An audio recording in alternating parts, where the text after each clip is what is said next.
Absolutely, I think this will be a welcome sound for these athletes. They've sat there for a few minutes now. You know, they're getting a little bit cold maybe, it's still warm out there, but there is this chilling headwind, and you know, they will be delighted to hear Boris Rankos say, we're ready. Race 14, this semi-final of the Britannia Challenge Cup. We've got Lee Rowing Club against Thames Rowing Club. They will want to be hearing that. Go, Greg. Go! And here they are, you can hear the coxswains, they're shouting their crews on. Got different rigs in both these boats, but they've got out clean. And Lee Rowing Club, we've seen them going fast before, we've seen them going out fast before, and they're going out fast again. Lee, that is fast and furious. They're going to be determined to get to the end of the island ahead of this Thames Rowing Club boat. Yeah, that's right. They know it's going to be a long race, but they also know this is the sheltered part. This is the time to try and get the advantage while they're in the island. And the Lee crew there, coached by Nigel Weir, who's worked with the Amateur Rowing Association for many years. We know he's a real analyst. Apparently he's been watching a lot of our pictures, a lot of our footage, to try and get a bit of intelligence on the crews he's racing. His crew have got away well against the crew coached by Ben Lewis from Thames, and coming up here towards the quarter mile, both crews pretty much stroke for stroke. Yeah, absolutely. I spotted Nigel Weir, actually. He was in that bright orange blazer off Lee in the umpire's launch. He will be sitting there silent behind the umpire and watching on, because you're not allowed to say anything when you have that privileged position in the umpire's launch. And what he will be seeing is his boys, his crew have made a fantastic start.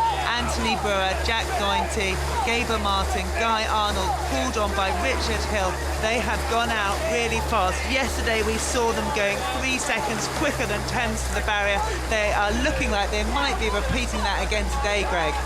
Yeah, they look like they've settled into their pace better, that the crews were level when they're coming out of the island, but now that they've settled into their pace, whether they've called it a rhythm, whether they've called it a stride, it's not a huge noticeable difference, but it's finding a pace which we think is sustainable, a pace you think you can keep going at, and it looks like the Lee's boat speed at this point has settled just slightly higher than Thames, although now Thames to me look just a little bit more controlled, not as well, I'm not sure, but the Thames crew, from what I saw, look quite controlled, and I don't think this is done. I don't think the Lee are going to continue to move away.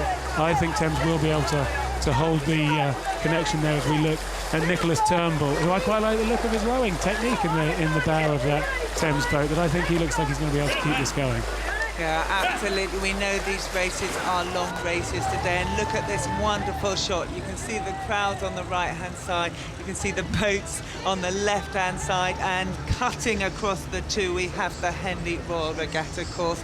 Over 2,000 metres. We're watching a semi-final of the Britannia Challenge Cup. We have Thames Rowing Club on the left-hand side. Their crewmates, their club mates have booked their place in the Thames final earlier today. We've got Lee Rowing Club on the right-hand side. Their club mates were knocked out in the first round last year. They're determined to take it as far as they can this year. We're looking at the semi-finals. These are wonderful pictures, Greg. Fantastic picture of the crews here from above. What better shot would you want to get of technique, looking for stroke length? And we know that to make the boat go fast, it's a combination of rowing a long stroke, rowing connected stroke, and then pushing the power through the stroke, and then it's just how many strokes a minute you're doing. But you've got to get all of those things right. And so here, the thing you don't often get to see is how long that stroke actually is. We tended to look to row 57 degrees forwards, 36 degrees backwards through the middle 90-degree angle. So it's a long old arc that oar covers. You could get your protractor out if you really want to measure it. These pictures are so good to see the long strokes that the Lee are doing, and be interested to know how many strokes per minute each of the crews is doing. Yeah, looking on, we've got Lee there at 36 strokes a minute, Thames 1 pip higher at 37 strokes a minute, and Greg, I'm really interested because this is where we saw the Thames 8 make a decisive move against Barge earlier on today in the 8th event, and Thames Rowing Club, maybe they've got the same race plan because they're making a move again and they are moving up on this Lee Rowing Club. Ben Lewis, I'm sure he's in the back of the launch. You know, if he could say anything right now, which he's not allowed to do, he would be saying what? Well, this is a fantastic moment in the race to see actually how that pace that the Thames crew settled into has now paid off as they're coming down through the middle of the course. They're in the rhythm that looks perhaps just that slight bit more sustainable, and they've been able to overhaul the Lee through that tough, empty middle section of the race. and Ben Lewis will be sitting there. He'll be wanting to make sure they keep the length, they want to keep the power, and then know that when they come past the Remnant Club, which is just coming up on the course, they'll get what we all call the Remnant Roar, and that their crew will be able to respond to that and then be able to step up the pace as they come into the enclosures. Absolutely, and Thames, one of the 4 founder clubs of Remnant, so their supporters will be absolutely there, and that white marquee on the left-hand side. And look, we're looking there, we've got Nicholas Turnbull there in the bow. So you liked his technique earlier, Greg. His technique is absolutely holding and moving his boat on. Charles Herbert, Henry Poor, Harry Dorrance-Kill, and out of our sight is Hannah Watkins, but she is calling the shots, and she'll be liking the response she's getting from her athletes.